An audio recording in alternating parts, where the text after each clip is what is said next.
Hola, hola, esto es La Paradoja. Bienvenidos a La Paradoja. Un video podcast de divulgación científica académica que innovará la forma de divulgar la ciencia. Estamos muy emocionados de tenerlos aquí nuevamente en nuestro primer capítulo oficial como este video podcast de divulgación científica académica de una forma diferente, refrescante e innovadora, que esperemos que les ayude muchísimo en esta experiencia que es sumergirse en los productos de investigación y entender la investigación también de una forma bastante diferente. Me encuentro aquí con mi compañero Juan. Hola Juan, muy buenas tardes. Buenas tardes Luna, buenas tardes a nuestro invitado del día de hoy, que ya en un momento vamos a introducir. Efectivamente, feliz por un capítulo más, en este caso el primer capítulo oficial de nuestro video podcast, y pues gracias a todos los que nos están escuchando en este momento. Así es, el día de hoy tenemos a una invitada muy especial con una gran cantidad de investigaciones y de trabajos científicos. Juan, cuéntanos un poco quién es nuestra invitada del día de hoy. Así es, se trata de la profesora Nubia Marcela Gómez, licenciada en Pedagogía Infantil, que nos cuenta en su hoja de vida, que antes de esto muy amablemente nos pasó toda su información para que nosotros pudiéramos recabar todo también lo necesario respecto a ella. Y algo muy bonito que me pareció en cómo comienza su hoja de vida es que nos cuenta que el trabajo de ella se encamina emotivamente en la educación y también posee un alto sentido de la responsabilidad, pensando siempre en el cumplimiento de la comunicación con los estudiantes y con sus compañeros de trabajo. Ella tiene una maestría en innovaciones sociales en educación, una tesis que es la que vamos a estar tratando el día de hoy, que se llama La participación infantil como estrategia social para la transformación comunitaria en el municipio de Soacha. Es especialista en gerencia de proyectos educativos institucionales de la Universidad Distrital de Francisco José de Caldas, licenciada en Educación por la Infancia con énfasis en integración al ambiente regular, también de la Universidad Francisco José de Caldas, un diplomado en formulación de proyectos de investigación y un diplomado en la docencia virtual. Sin duda alguna, una mujer muy preparada y estamos muy emocionadas de tenerla acá. Muy buenas tardes, Nubia, ¿cómo estás? Hola chicos, ¿cómo estás? Muchísimas gracias por la invitación. Muy complacida de acompañarles el día de hoy, de poderles contar pues sobre mi experiencia con la investigación y sobre el proyecto de investigación que estamos ejecutando en este momento.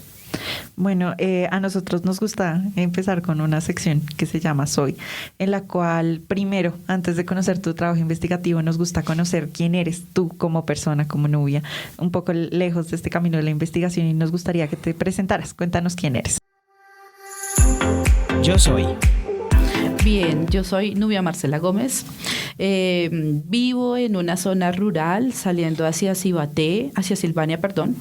Es una zona a la que llegamos por la pandemia y en la que nos radicamos por la situación de tranquilidad, de poder salir, de que los niños tengan un ambiente más tranquilo, más cálido, más adaptado para ellos. Y pues tenemos 2 adolescentes viviendo con nosotros y un bebé de 3 años.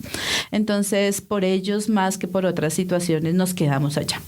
Adquirimos un espacio donde tenemos una pequeña granja con algunas gallinas, nuestra perrita, nuestra gata, y pues vivimos con ellos allí. Es Subia Alta, se llama el lugar donde vivimos.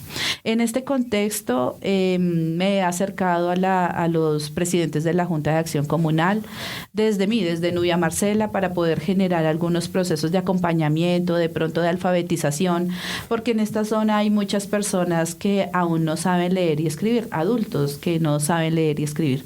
Entonces, pensando en ellos, extendí como la invitación para que de pronto en algunas jornadas de sábados, domingos, pudiéramos llevar a cabo algunos ejercicios con esta población. Digamos que esta es una actividad desde lo que yo quisiera poder ayudar a la comunidad. Siento que soy una mujer muy humana, humilde, que quiere ayudarle a quien lo necesite. Siento también que soy alguien muy responsable. Trato de ser buena mamá.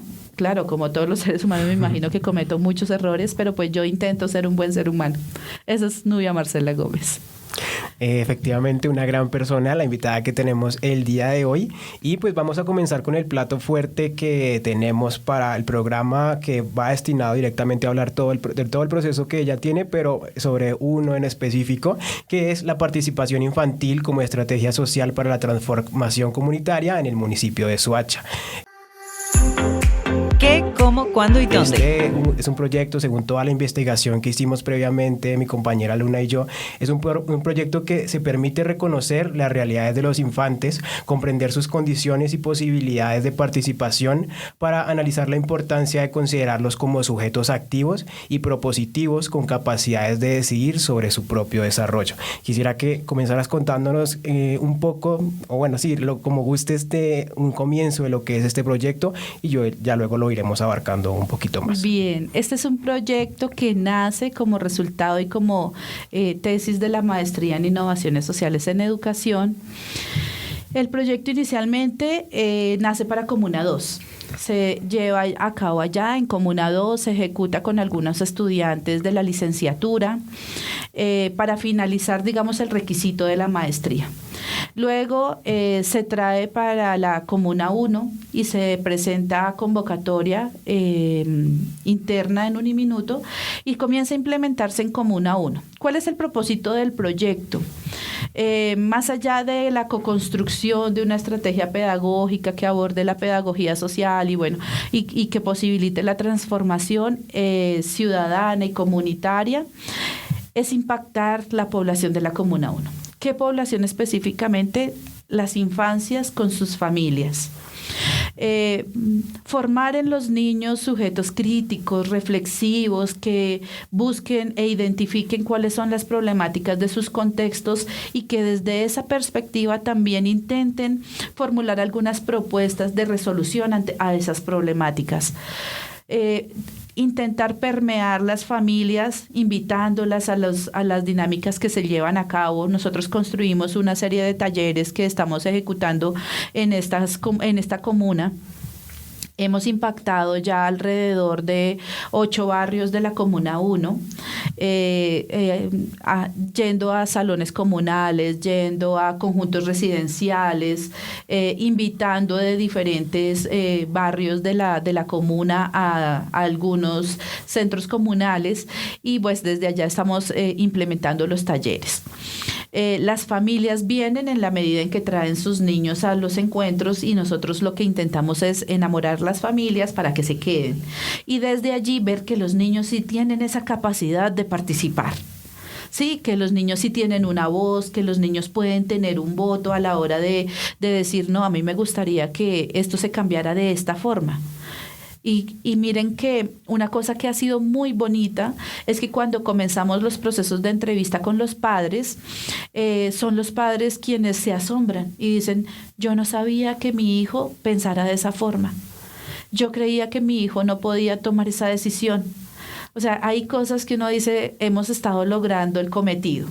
Que sí, claro, es darle esa seguridad a los niños, es darles la posibilidad de que manifiesten lo que piensan desde la, digamos, seriedad del contexto, pero también que los padres vean que los niños sí tienen la posibilidad de participar y que escucharlos es importante. Entonces, desde esas dos aristas hemos dado, digamos que cabida, además, a los docentes en formación. Porque una cosa es venir al aula de clase, digamos que dar toda la carreta desde los autores, pero otra cosa es cuando los jóvenes van y se enfrentan a la realidad de su profesión. Y muchas veces los estudiantes de la licenciatura, que son, digamos que el número mayor de integrantes del semillero con el que se lleva a cabo el proyecto, piensan que la educación está en las paredes del aula. Y a veces como que se limitan y no se dan cuenta que hay mucho camino por recorrer en los procesos de educación. Entonces, intentarlas llevar, que permeen esos contextos, que intenten formar las familias y los niños, para ellos también ha sido una situación muy enriquecedora. Llevarlas a que presenten ponencias con base en las experiencias que se tienen desde el proyecto, para ellos ha sido maravilloso. Entonces, digamos que Este proyecto nace como una necesidad, pero luego se convierte en un interés.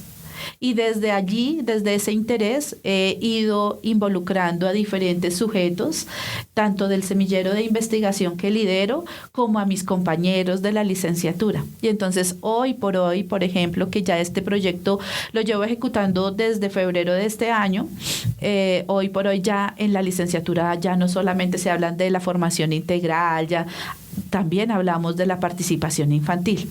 Y pues la participación infantil no como el que yo participo porque yo juego, yo participo porque yo digo, sino la participación como el yo participo desde soy reflexivo, soy crítico.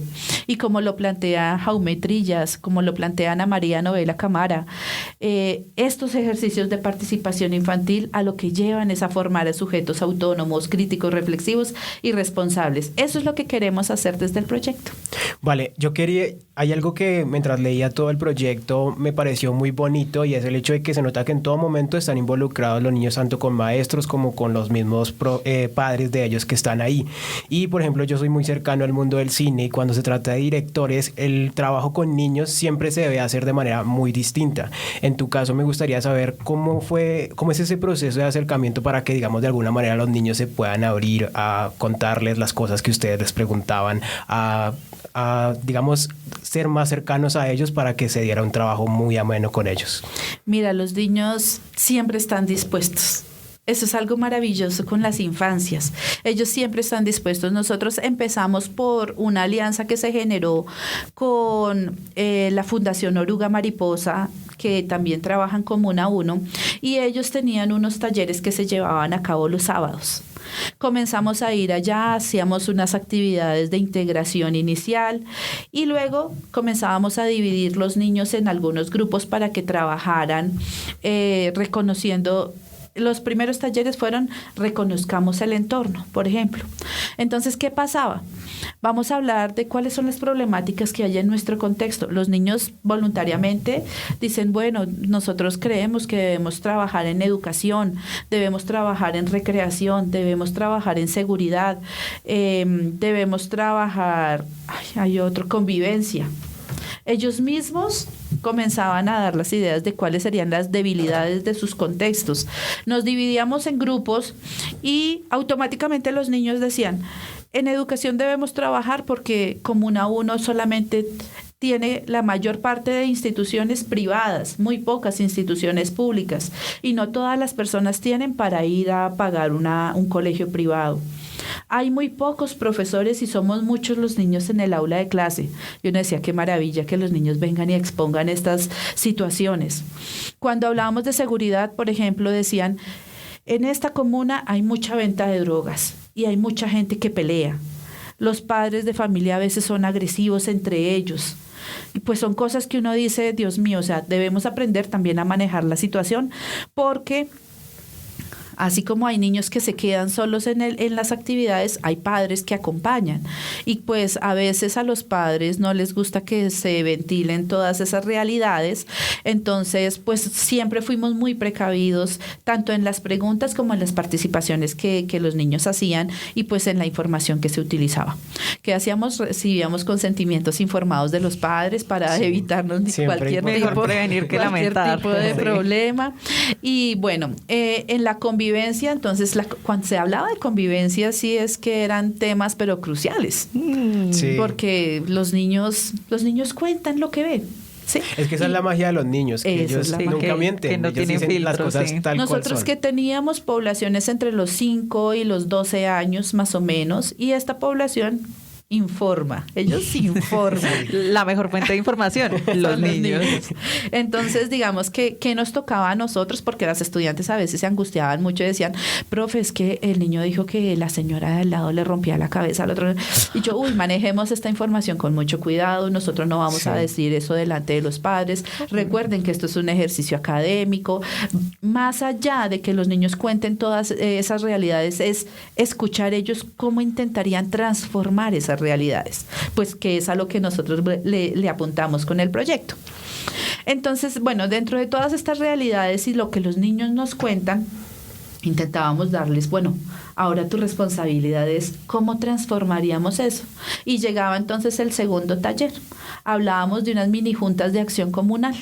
Y entonces los niños asumían unos roles específicos en esa mini junta de acción comunal. Y les decíamos, ¿recuerdan que ustedes hablaban de esta problemática? Bueno, vamos a intentarla resolver.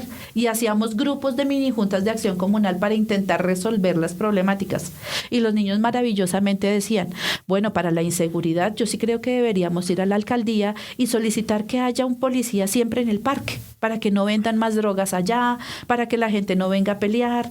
En los colegios, pues hagamos una carta, llevémosla a la secretaría. O sea, ellos planteaban una serie de estrategias que uno dice, bueno, estos chinitos son bien pilos, o definitivamente los niños, que es lo que nosotros queríamos potenciar. Los niños tienen esa pues imaginación, pero también tienen esa realidad vista y quieren aportar a transformar esa realidad.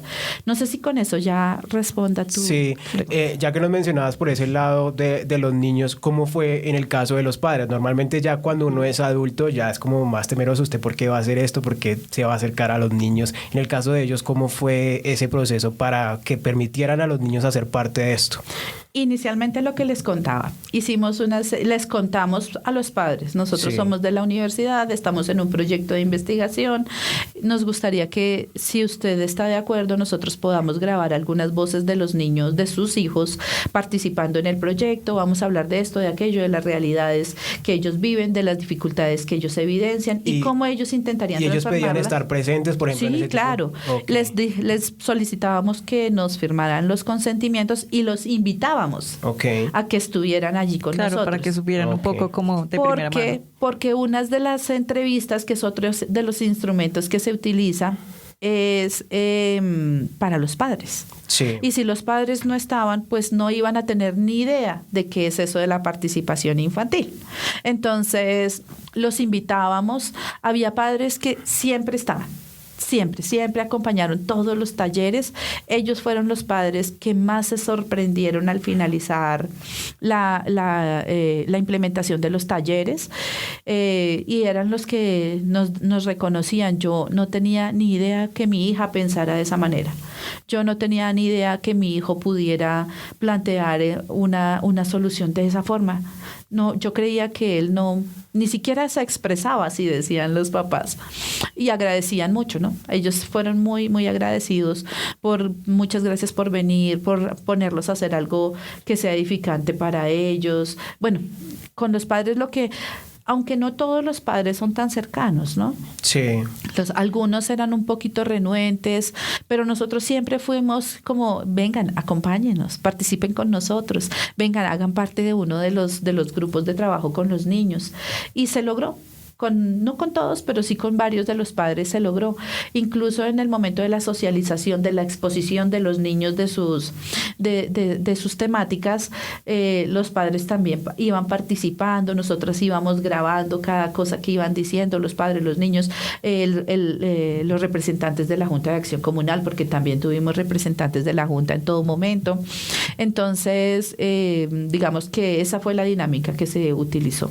Los permisos, los consentimientos informados, vincular a los padres y pues siempre trabajar con los niños. Una de las cosas que tú dices que a mí me parece súper interesante es el hecho de que los padres se sorprenden de cuando uno le da esa voz a los niños, lo que tienen la capacidad de responder. Yo, por ejemplo, tengo 2 hermanos pequeños y estoy mucho tiempo con ellos y a veces los niños se enfocan en las cosas realmente importantes que a veces uno como adulto se le olvidan. Y esto de que los niños sean capaces de resolver conflictos comunes y darles la voz, darles esa posibilidad, es una cosa muy, muy valiosa y me gustaría saber cómo se sintieron los niños al ser escuchados. Cuando uno le presta genuinamente atención a un niño, uno lo puede ver como en el brillo de sus ojos, en su emoción.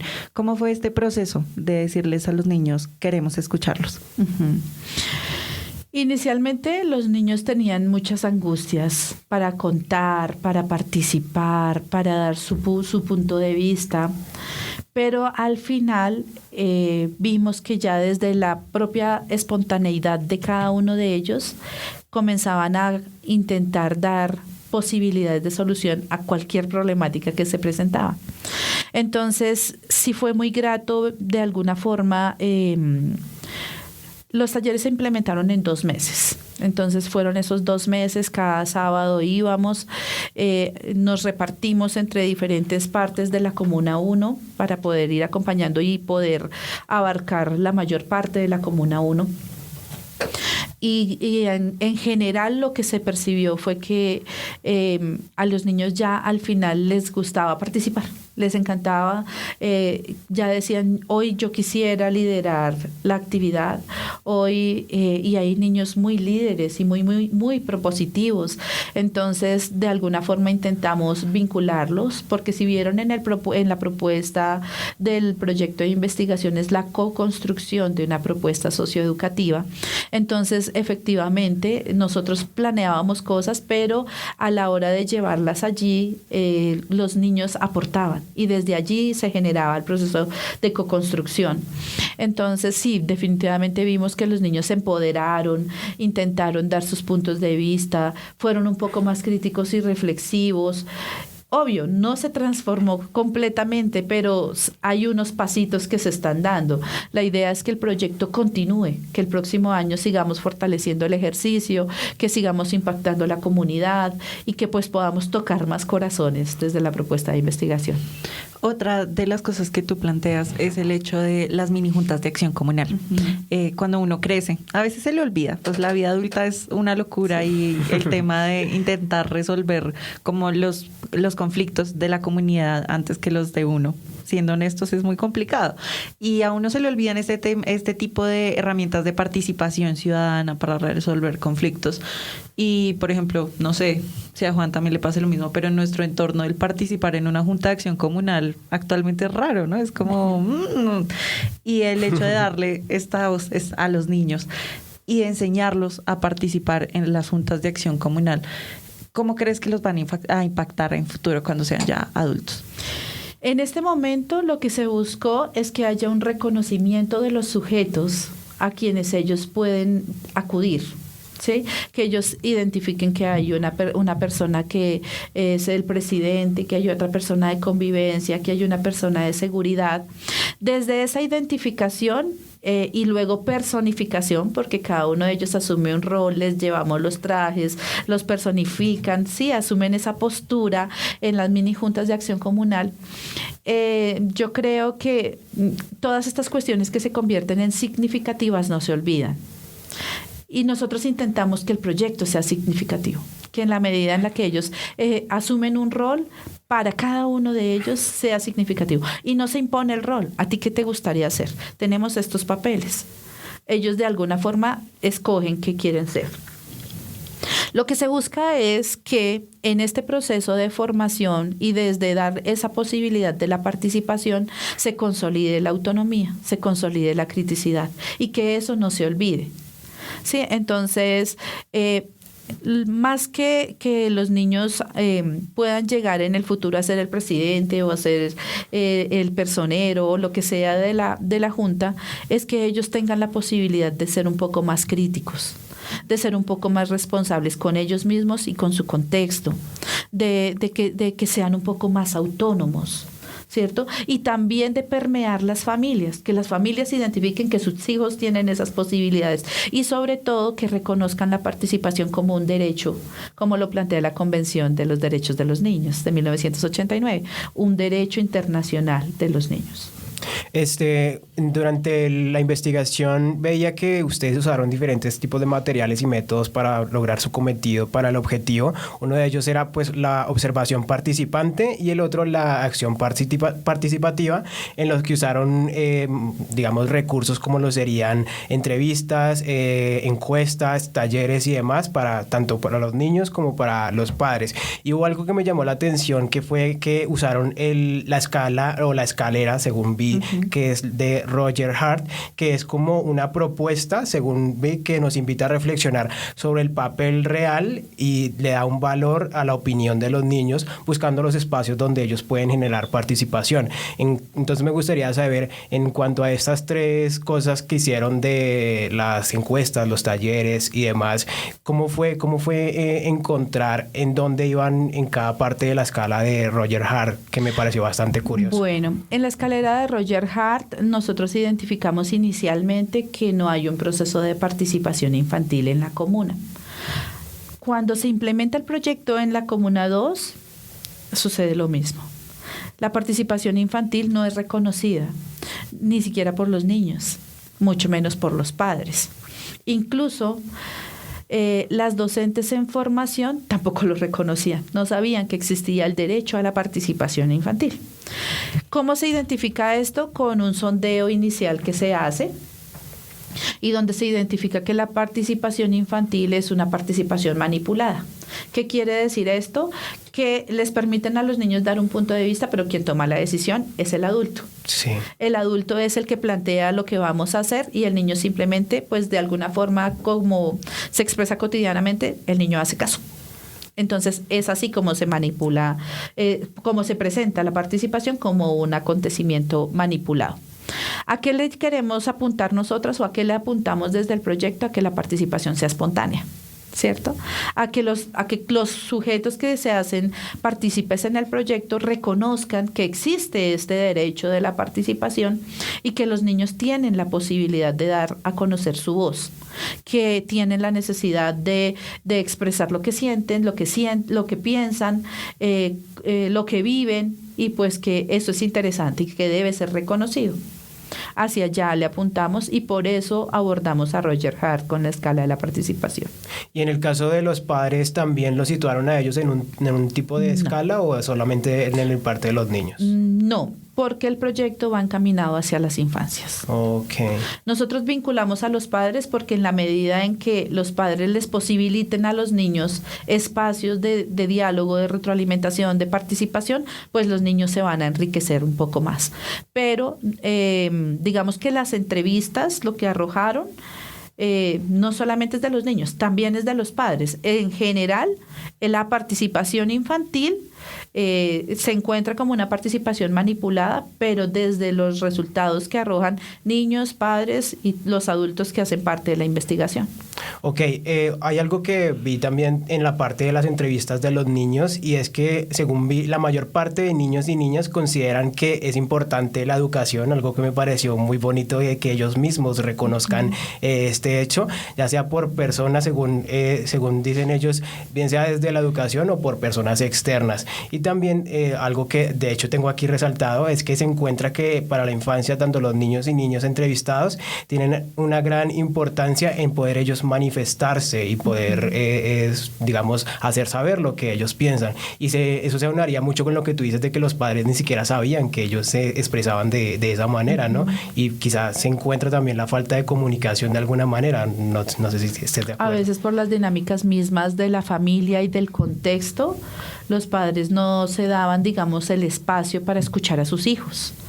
¿Qué pasa? En la premura de la Comuna 1, que si ustedes lo saben, la Comuna 1 es una de las comunas que tiene un poco mayor incidencia en cuestiones de vulnerabilidad en Soacha, las personas que viven en esta comuna tienen una preocupación por sobrevivir. Entonces, debo trabajar, debo conseguir el dinero, pues es necesario que los niños estudien porque es un derecho y no se les puede vulnerar, pero digamos que el interés de los adultos es la consecución económica para la subsistencia.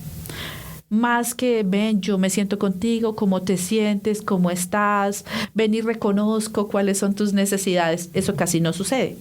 Haberlos traído a la dinámica del proyecto, claro, les hizo reconocer esa otra parte del ser niño, de que los niños sí piensan, sí, de que los niños sí tienen unos sentimientos, de que los niños sí sienten el interés de aportar para transformar cosas. Entonces, por eso siento que el proyecto debe continuar. Por eso siento que el proyecto es interesante, por eso siento que verdaderamente el proyecto sí va a transformar comunidad.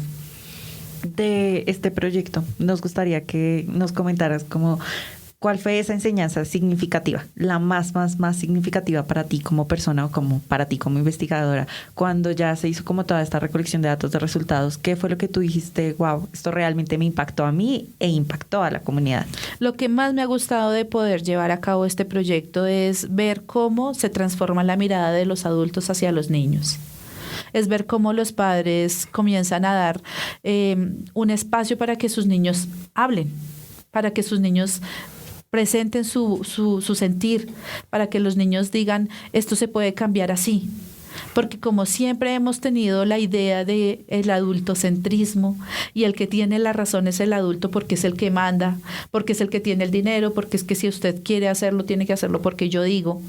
Entonces, ver cómo de alguna forma, obviamente no en todo sucedió, pero sí hubo varios padres en los que decían y reconocían que sus niños sí pensaban. Y ver esa cara de alegría de los niños, ay no, eso era hermoso, es hermoso, ¿sí? Sí. Entonces eso es lo que le motiva a uno debemos seguir impactando más comunidad, porque como les decía, nosotros logramos impactar más o menos 8 barrios, pero no la totalidad de niños. Hemos impactado alrededor de 100 niños de la Comuna 1 y de más o menos unos 35 padres. Pero la Comuna 1 tiene 17 barrios más o menos. Entonces todavía nos hace falta más de la mitad de la comuna por impactar. La idea es seguir. Sí, de hecho ahí es donde entraría un poco lo que nos comentaban en el proyecto, que es el aula móvil, que es ese proyecto creado desde la pedagogía, que según entiendo, tengo unas amigas de pedagogía infantil que me estaban contando hoy un poco sobre eso, de que se mueven por distintos lugares, como que antes van y pegan carteles para que las personas sepan que van a ir en 8 días y ahí ya pues involucran a los padres y creo que desde ahí también se sigue haciendo de cierta manera ese mismo proceso, ¿no? Nosotros con Aula Móvil es un proyecto de investigación que tuvo la licenciatura en el año 2000, se finaliza en 2018. Aula Móvil inicia como un espacio de práctica. Y entonces luego comenzamos a visitar diferentes localidades, diferentes comunas y corregimientos del municipio. Y luego se consolida como un proyecto de investigación que se denomina Pedagogía al Contexto, Aula Móvil. ¿Qué se hace allí? Se comienza a impactar lo mismo, visitando diferentes localidades, los corregimientos de Soacha y comenzando a identificar cómo a través de una serie de estrategias lúdico-pedagógicas se les da la posibilidad a los niños de reconocerse, de participar y de identificar su contexto. Esa es Aula Móvil. Con Aula Móvil se lograron varias cosas, entre ellas algunos artículos indexados. Este proyecto fue liderado por la maestra Mariluz Acero, Aula Móvil. La profe Mariluz se retira, sale de Uniminuto en 2019, finaliza con el proyecto con la escritura de un libro que se publica desde Uniminuto denominado Aula Móvil, que lo pueden encontrar en la biblioteca. Sí. También lo encontrarán en la descripción de este video. Sí. en la cuña del libro. Entonces pueden acceder allí. Hay varios maestros, tanto de la licenciatura como de otros programas que aportan en la escritura del libro. Y pues obviamente la compiladora y escritora de uno de los capítulos es la maestra Mariluz. Luego entonces Aula Móvil se vuelve a retomar como una estrategia, un proyecto social de la licenciatura y también como espacio de práctica. ¿Qué pasa con Aula Móvil en este momento? Es un espacio de práctica itinerante que visita comunas y corregimientos del municipio de Soacha. Cada sábado salen con toda la indumentaria de nuestra aula especializada, la llevan a la población infantil y por medio de ello se realizan alguna serie de actividades lúdico-pedagógicas para acompañar procesos pedagógicos, valga la redundancia, de los niños de las diferentes localidades de Soacha. Sí, ya un poco para ir ya cerrando este tema y pasar a nuestra siguiente sección, me gustaría como que a manera de cierre nos contaras cómo fue esa despedida. Entendemos que fue harto tiempo en el que trabajaron tanto con padres como niños. ¿Cómo fue ese proceso de despedida? Supongo que hasta uno le alcanza a coger cariño a todos los niños y personas que participaron. ¿Les tuviste que decir que ya no ibas a ir más o cómo fue ese proceso? Me da curiosidad. Hicimos una actividad de cierre. Sí. En esa actividad de cierre invitamos a la comunidad en general, a los padres de familia. Ese día aprovechamos y adelantamos una serie de entrevistas con la población, hicimos un compartir con las familias. Allí fue cuando se les dio la posibilidad de decir ¿para qué sirvió haber venido a todos estos talleres a los padres de familia? Allí también, y fue cuando comenzaron a decir, a agradecer, bueno, a manifestar su vivir, su sentir frente a las experiencias con los niños. pero sí claramente quienes más solicitaban sigan viniendo fueron los niños. Sí, es que Sí. me imagino que fue así, porque supongo que se genera una costumbre en ellos, y más si se entiende que para generar una costumbre es, si mal no recuerdo, 28 días, 22. Sí. Y en los niños yo supongo que quedó marcado porque es un espacio en el que podrían cambiar sus ¿Qué dinámicas. sucede con los niños como les decía, esto fue en convenio con la Fundación Oruga Mariposa, que trabaja allí en Comuna 1? Ellos siguen haciendo una serie de actividades lúdicas con los niños y se siguen reuniendo cada 15 días. La idea es que con la segunda fase del proyecto, que con la ayuda de Dios se llevará a cabo el próximo año, podamos retomar y seguir trabajando con ellos el próximo año. Ok. Ok, bueno, pasan cerrando como un poco este tema de la investigación y centrándonos también en la investigación, pero tú como persona, hay algo que nos parece a nosotros bastante curioso y es el cómo uno llega a ese punto de su vida en el cual uno dice, yo quiero investigar. ¿En qué momento dijiste tú, quiero hacer algo por mi comunidad, quiero hacer algo por el lugar en donde vivo, voy a empezar a implementar estos proyectos de investigación científica? ¿En qué momento de tu vida te llega como esa oportunidad? Decidí investigar por... Cuando inició la maestría, comencé a pensar en la investigación de otra forma. Y pues obviamente cuando se termina la maestría hay que formular una tesis. Y entonces allí llegó el bicho de la investigación. Y entonces comencé a decir, bueno, pensemos en investigar por los niños y para los niños. Y fue ahí cuando nació este interés de investigar sobre la participación infantil, de tocar y permear un poco la población. Y digamos que a mí como Nubia Marcela, siento que los educadores tenemos como esa... digamos que ese impulso por ayudar a los demás, y como les decía al inicio, en mi comunidad donde vivo específicamente, que es allá en esa zona rural, pues nace de mi interés porque la gente mínimamente aprenda a leer, aprenda a escribir, aprenda a valerse de una forma u otra por sí solos. Miren, les voy a contar una anécdota.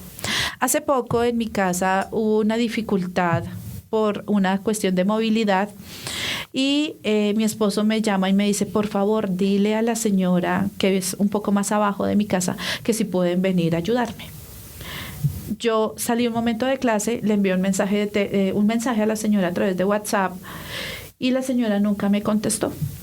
Y pues bueno, esa tarde yo llegué a mi casa y él me dijo, pero ¿por qué no me ayudaste? Y yo le escribí un mensaje de WhatsApp a la señora. Y él, qué raro que no te haya contestado. Pues claro, yo no caí en cuenta que ellos son analfabetas. Nunca me iba a contestar porque no sabe leer y escribir. Es que ahí es donde uno se da cuenta que hay muchas cosas por sentadas. Claro, claro.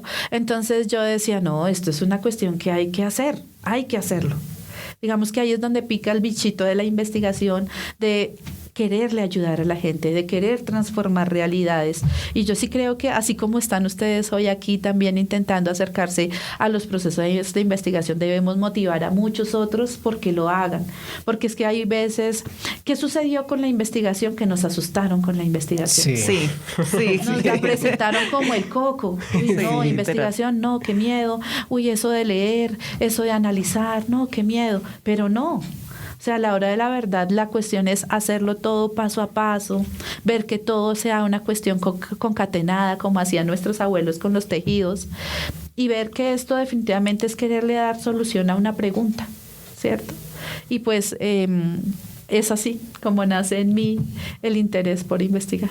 Bastante interesante de cómo puede llegar a cambiar la vida de una persona o cómo llega a ese punto de la investigación. Y siguiendo un poco en ese rumbo, pero ya, digamos, intentando generar de ti para los demás o para las personas que están escuchando, nos gustaría que des los consejos que desees a todos los que nos están escuchando, tanto para que se animen al tema de la investigación, para que se animen quizá a transformar realidades desde la investigación o desde este tipo de cosas, que des algunos consejos para los que nos están escuchando y para nosotros mismos también. Consejos del invitado. Yo creo que lo primero que hay que hacer es dejar el tabú de lo que nos han enseñado que es investigar. Dejar ese miedo, acercarnos un poco más a la lectura, ver que efectivamente todas las comunidades necesitan de que investiguemos en pro de favorecerlos a ellos y que no se logra transformar nada si no se investiga. Definitivamente si no se investiga. Que investigar es lo que les decía hace un momento, intentarle dar la respuesta o la solución o plantear unas posibles soluciones frente a un interrogante. Que dejemos el temor y que nos lancemos en este campo de la investigación, que intentemos analizar cada cosa que veamos, que seamos reflexivos, que seamos analíticos, que seamos críticos frente a las cuestiones que se nos presentan y como yo les digo a mis estudiantes, que no comamos entero, porque es que investigar nos da esa posibilidad, no comer entero. Claro, claro, porque la investigación nos da esas herramientas para lo que tú decías, ser una persona más crítica, plantearse a sí mismo como diferentes perspectivas que existen. Y otra cosa que a nosotros nos gustaría saber, también un poco más allá de los consejos, es como ¿cuál fue la mayor dificultad a la hora de investigar para ti como persona? Síguenos en redes como La Paradoja-Video Podcast. Hay muchas cuestiones y entre una de ellas son los recursos de tiempo, económicos. A veces no se contaba con los recursos económicos para ir a visitar las comunidades. Y obviamente no podíamos llegar a impactar la población como vengan, hagamos este taller, pero no llevar un juguito para los niños. Cuando se ponen a correr, se ponen a saltarse, porque hay que jugar con ellos también, porque no es solamente meterlos, involucrarlos en el taller, sino vengan, juguemos, pero pues también va a haber un break, va a haber algo. Sí. Y pues lo que les decía, son zonas vulnerables que no tienen muchos recursos y llegar uno y solamente, por decirlo de alguna forma, utilizar la población y ni siquiera llevar un detalle, pues es algo que no se puede hacer. Esto de los recursos fue durísimo. Nos tocó conseguir recursos entre los compañeros del programa, con la coordinación de investigación, que nos donaran incluso en alguna oportunidad chocolate para llevarles unas onces a las familias. Bueno, la cuestión de los recursos es compleja.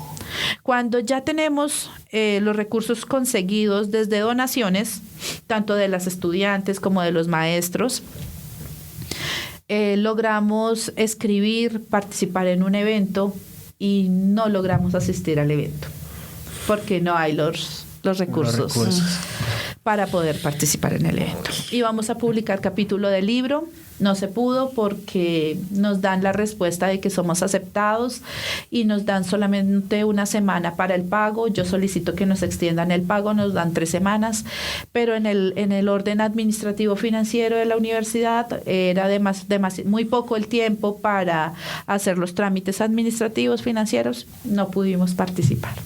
Entonces, digamos que esta cuestión de los recursos sí ha sido un impedimento para poder, digamos que llegar a un feliz término con la investigación. Igual y pues de por sí, como que la investigación vista desde uno como persona tiene muchísimos impedimentos, no solo por los imaginarios que uno tiene, que tú mencionabas de que la investigación puede ser aburrida y toda la situación, sino también el tema económico lo desmotiva. ¿Cómo se llega a sacar como esa energía de decir no, independientemente de eso, debemos seguir? Pues como nuestra investigación es social, ¿sí? Entonces la idea es lograr transformar miradas, realidades, comunidades. Pues nosotros ahí sí, como se dice, con las uñas intentamos seguir. Pues bueno, no se pudo publicar en esta oportunidad, vamos a intentarlo hacer el siguiente año, a ver si se logra. Lo importante, ¿saben qué es? Que todos los recursos que se van haciendo se pueden ir perfeccionando. Digamos que este es un consuelo de tontos, pero se pueden ir perfeccionando para que se vayan un poquito mejor en la siguiente vez. Y lo que estamos haciendo en este momento es intentando conseguir eventos no tan rápido para que haya, digamos que la retroalimentación rápida, que nos acepten un poco más rápido y que Uniminuto pueda ayudarnos para que hayan esos ejercicios de publicación y, por ejemplo, en el proyecto que nos estamos presentando con el mismo tema para el siguiente año, es un proyecto que contaría con algunos recursos, entonces destinamos una parte de esos recursos para los talleres, para la implementación, para poder llevarles algo a las comunidades. Bueno, nos hacemos, digamos que tenemos consuelo de tontos en algunos momentos, como que definitivamente lo que se busca es transformar comunidad. Y pues desde allí es desde donde no nos desmotivamos. Claro, esa importancia de llegar más allá y de retroalimentar un poco. Pues sin duda alguna, un capítulo muy, muy, muy educativo. Muchísimas gracias, profesora Nubia, por este espacio que nos brindaste. Esperamos que a nuestros oyentes y a las personas que nos ven les haya servido muchísimo esto. Y pues muchísimas gracias por haber participado, por habernos brindado este espacio y por habernos abierto tu perspectiva de la investigación. Bueno, muchísimas gracias también para ti y pues la motivación para todos a que sigamos investigando, que nos involucremos en este camino de la investigación, ya que hay mucho camino por recorrer y muchísimas cosas que podemos impactar y transformar. Sí, para poder también, para los que nos están escuchando, profesora Nubia, nos gustaría que ahora sí hagas la cuña de dónde te pueden encontrar, si tienes redes sociales, si tienes link en donde puedan ver tus proyectos o este proyecto, para que des ahí toda la información y que ellos, así mismo como va a estar aquí en la descripción de este episodio, también nos gustaría que tú lo digas aquí en el micrófono. Bueno, nosotros, pues tengo un correo institucional en el que me pueden contactar, pero pues no sé cómo lo pudiéramos transmitir, no sé. Lo ponemos aquí en pantalla. Sí, en pantalla estará apareciendo el correo. Ajá, perfecto. Podemos transmitir en ese correo, me pueden encontrar a través de Google Scholar, están las publicaciones que hemos hecho sobre participación, sobre aula móvil, sobre educación, justicia y calidad. Eso lo encuentran en Google Scholar. También hay un libro que ya se publicó sobre participación infantil, también está subido a través de Google Scholar, entonces ahí pueden encontrar un poco más de información sobre el tema de la participación infantil, también sobre aula móvil y también sobre justicia, educación y calidad. Listo, entonces con esto vamos por cerrado. Como dijimos en el episodio pasado, lo bueno no dura, y ya en este episodio finalizamos. Muchísimas gracias, profesora Nubia, muchísimas gracias, Luna, por participar. Muchísimas gracias a los dos. Recuerden seguirnos en redes sociales. Aparecemos en Instagram, Facebook y TikTok como La Paradoja _Video Podcast. Esto es todo por hoy. Nos vemos a la próxima.